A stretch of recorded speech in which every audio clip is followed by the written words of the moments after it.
जैसा कि इस साल का G20 सम्मेलन इंडोनेशिया में होगा, ऐसे में इंडोनेशिया इस समय 2022 के G20 देशों के सम्मेलन की तैयारियों में जुटा है। लेकिन इंडोनेशिया के लिए दुर्भाग्य की बात यह है कि उसे G20 के मेजबानी का मौका ऐसे समय में मिला जब यूक्रेन युद्ध के वजह से रूस और पश्चिमी देशों के रिश्ते सबसे बुरे दौर में है। यहाँ तक कि इंडोनेशिया पर दबाव बनाया गया कि वह G20 के सम्मेलन में रूस को न्योता न भेजे। वहीं कई सदस्य देशों ने G20 में रूस को न्योता देने पर G20 के बहिष्कार की धमकी दी है, किंतु इंडोनेशिया ने बहुत बड़ी हिम्मत दिखाते हुए न केवल रूस को G20 में शामिल होने का न्योता भेजा, बल्कि इंडोनेशिया एशिया का पहला ऐसा देश बन गया जिसके राष्ट्रपति जोको विडोडो ने एक ही साथ एक ही समय पे रूस और यूक्रेन दोनों देशों का दौरा किया। अब ऐसे में दावा किया जा रहा है कि इंडोनेशिया रूस यूक्रेन युद्ध को रोकने में मध्यस्थ की भूमिका निभाने के लिए तैयार है,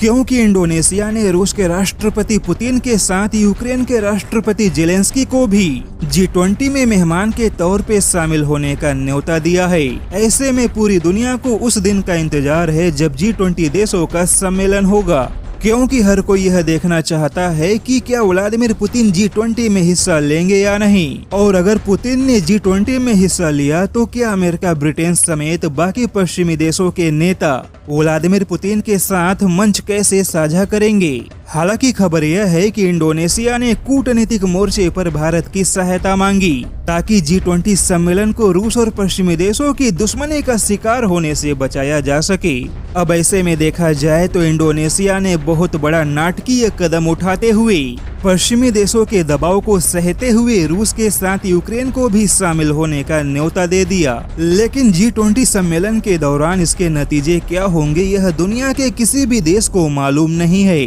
और क्या इंडोनेशिया के ऐसे कदम से युद्ध को रोका जा सकता है, इसके बारे में भी कुछ कहा नहीं जा सकता। हालांकि यूक्रेन समेत कई देशों का यह मानना है कि भारत चाहे तो युद्ध को रोकने में बड़ी भूमिका निभा सकता है, किंतु भारत ने ऐसी कोई भी भूमिका निभाने में कोई दिलचस्पी नहीं दिखाई। अब ऐसे में इंडोनेशिया कितना सफल होगा, क्या G20 का सम्मेलन तनाव कम करेगा, यह देखना काफी दिलचस्प होगा।